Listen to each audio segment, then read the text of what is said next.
50 వచ్చింది. ఇప్పుడు ఇదే టైంలో అయినా ఒకవైపు ఇతని టీం చేశాడు, ఇతని టీం గారు ఒక 50p వచ్చింది. ఓకే, ఈయనకు 2020 రూపాయలు ఈయనకు వచ్చేస్తుంది. ఇక్కడ 50p ఇక్కడ 50p అయింది కాబట్టి ఈయనకు 3410 రూపాయలు తీసుకున్నారు.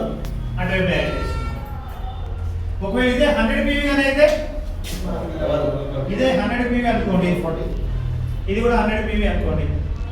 సో ఇక్కడ చూసుకుంటే 4040 ఒకటి లెఫ్ట్ సైడ్ నుంచి అనుకోండి, అలాగే రైట్ సైడ్ నుంచి కూడా 4040. ఫ్యామిలీ బోనస్ ఏదైతే ఉందో 6820 కూడా 14,000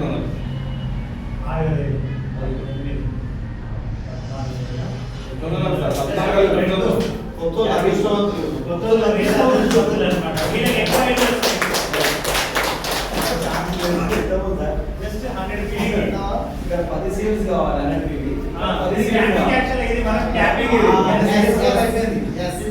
ఇప్పుడు ఇదే నాకు కావచ్చు, మీకు కావచ్చు. ఇటువైపు ఒక 1000p కావాలి, ఇటువైపు ఒక 1000p కావాలి. అప్పుడు ఆ ఇన్కమ్ వస్తుంది. అప్పుడు ఇది వస్తుంది కూడా ఎందుకంటే అక్కడ